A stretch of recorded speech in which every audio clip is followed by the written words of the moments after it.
I'm here to instruct you on the way we can grow strawberries in bags.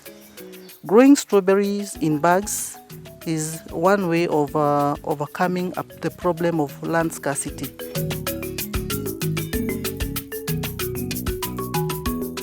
For us to grow strawberries in bags, we need several items. Soil, we need to have manure, and we need to have charcoal dust. When you use a lot of manure, you don't need to use fertilizer.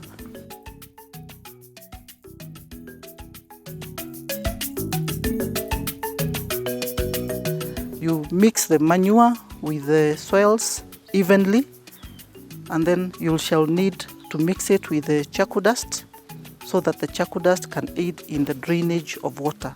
Strawberries hate being waterlogged, so we need the soils to drain freely. For that, we use the charcoal dust. Another advantage of using the charcoal dust, other than aiding in the drainage, is that charcoal dust is known to absorb the fumes that could be generating from the manure. So it is known to be a purifier. Any dry material, you should incorporate it well with our soils. It will later decompose, and it will aid in the fertility of our soils. Now we put our mixture into bags. Now you take your bag, take that one, and fold it so that it makes it easier to put soil into. Now we scoop the soil and put into the bag.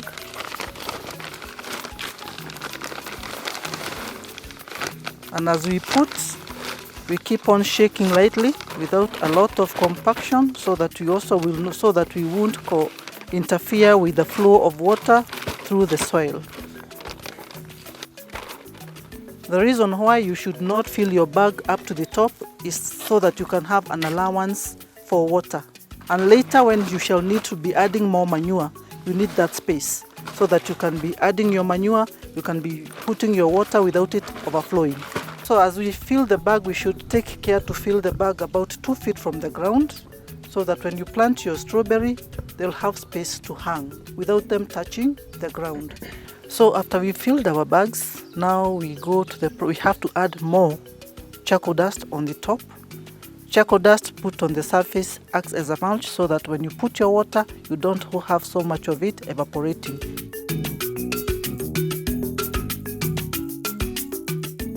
Now after we are through with preparing our bags and applying the mulch, then it is time to plant our seedlings, our strawberry seedlings. When you decide that you want to grow strawberries, you have to know where you source your planting material. So you have to have healthy planting material. These are called splits. They are the best planting material, but you need to prepare them well before you plant them. So the first thing is that you have to prune the roots.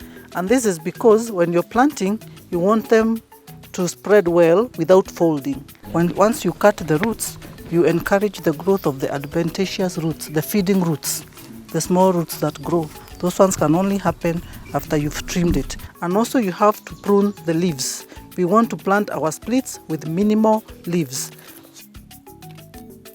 And you leave yourself with at least minimum 2 leaves or 1 leaf and a bud. Once you plant the strawberry, it goes into dormancy. It goes into a 10 to 14 days dormancy. So automatically these big leaves will dry off, and what will remain to grow is the bud. So it is from the bud that you start growing, but the big leaves will dry off. So to minimize the stress on the plant, then it is good that you prune them off. You have to plant the strawberry at the level at which you had uprooted it. Don't plant it too deep, neither should you plant it too shallow. So if you leave it hanging, the roots will dehydrate and your plant will dry off. If you plant it too deep, you will bury the growing bud and it will also die. The strawberry has a tendency of becoming very vegetative, of producing more splits as it grows. So what happens if you don't give it space? It will become the bag will be too small for its size. So it is good that you plant 1 split so that we do not have an overcrowding. But what really determines that is the size of the bag. If you have to do watering before, do it at least 12 hours before. Yeah, 12 hours before, so that you can get the water, the excess water have drained off, and then you can plant. But still you can plant and water thoroughly after planting. Okay, now to make the holes, you need to make them at the bottom so that to allow the excess water to drain out. Yeah. Then use a round material which is going out to create a round hole. It is important that you also make the holes uniformly, because maybe where you're going to place your bag, it's slightly slopey. Okay. So you might have some water going on one side of the bag. Mm-hmm. So you should have the holes spread around the bag.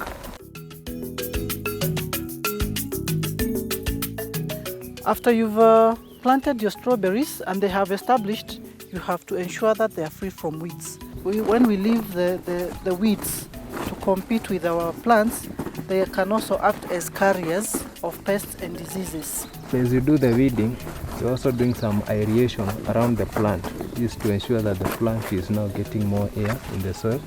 It also helps in breaking the hard pan. As you're removing the weeds, you can remove any old and deceased leaves. Yeah, if you do not remove the deceased leaves, they will spread the disease to the healthy leaves. And once we get the leaves, the dried leaves, we throw them away from the planting site, so that's to also minimize the diseases. So as we are also weeding, we have to check for the deceased fruit so that we remove them. For example, this one, this is a deceased fruit that has a gray mold. This is a disease that is common with strawberries that are having a problem of waterlogging or of poor aeration. They'll get the gray mold, and it is especially very prevalent when it is cold. So you also remove the rotting fruits from the healthy ones. When you're removing the deceased fruits, you put them in a container because you'll throw them far away from your healthy crops. You do not want the diseases spreading back to your healthy crops.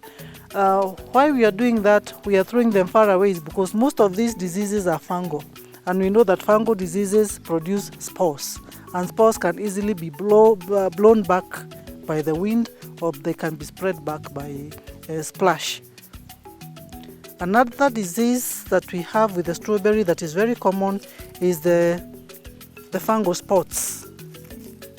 You'll get the leaves getting brown spots on the leaf, and as the leaves become many, they merge and the whole leaf start to dry off, as it's happening here. You can easily control this disease without using a chemical by just removing the older leaves from your plant. That we call that pruning.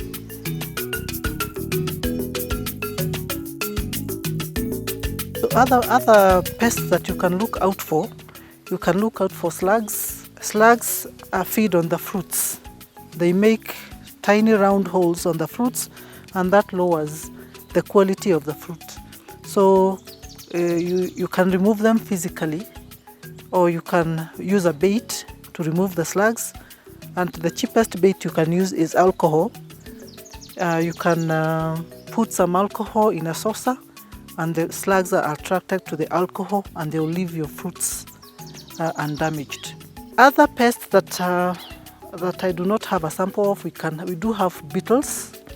They also feed on the fruits, or the red spider mite. The red spider mite suck the juice out of the leaf and then make a web around the leaf, and that one reduces the capacity of the leaf to make food for the plant. There are insects that are friends to farmers, and some of them are the bees. You have mentioned the chameleon, because the chameleon feed on the pests, and the spiders. Those ones are friendly to the farmer because they help you eliminate the pests, so you don't destroy those ones.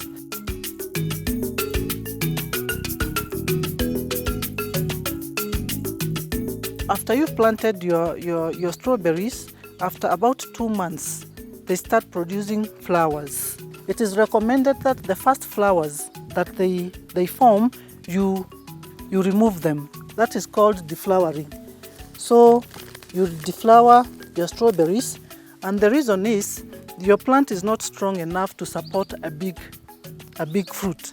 So it will give you small fruits like this one, and this one is not a good size to take to the market. So you have to deflower, you have to remove the initial flowers, even the second flowers.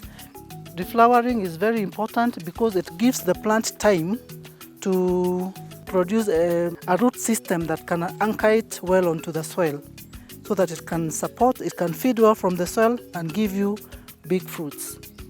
So when your fruits are of this size or bigger, now you can harvest them.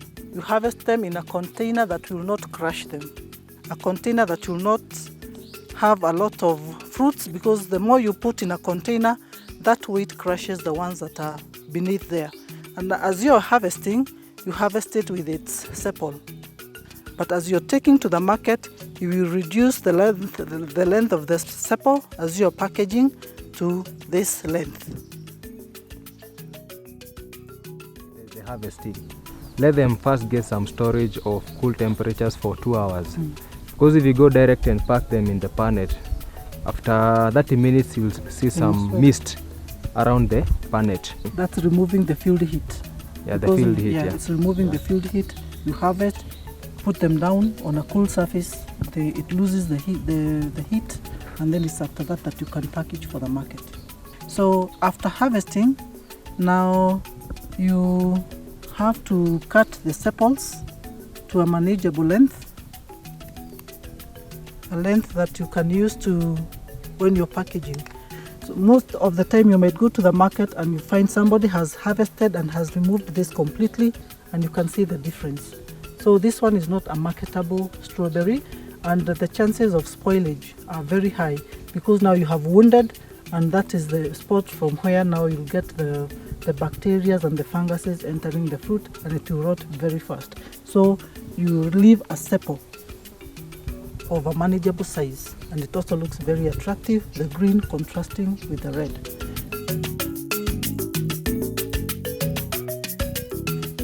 The market needs strawberries that are sorted and graded. So sorting is you remove the strawberries that are deceased and strawberries that are injured, strawberries that have maybe pest injuries. They all have to be removed. Those ones that are deformed can be removed, and the ones that are undersized, that is called sorting. You remove the ones that are undersized so that you leave a good size that can be taken to the market. We do not wash strawberries after harvesting. We do not wash them, because when you wash them, you bruise them and they start rotting fast. So you should have minimal handling. Grading will depend with what your market demands. There is a market that you demand that you just package one size or one grade.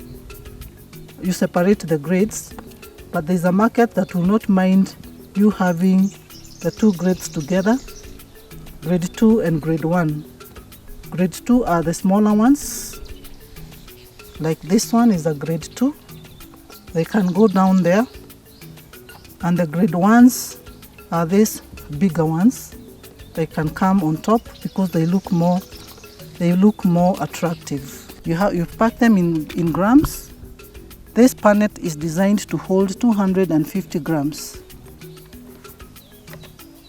Yeah.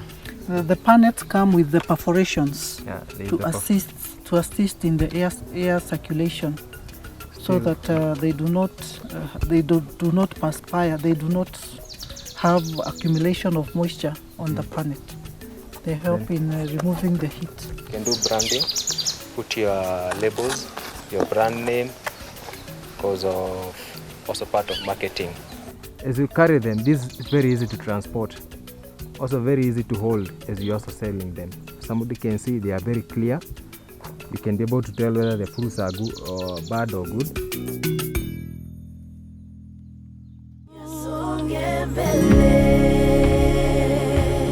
Shirika la FCI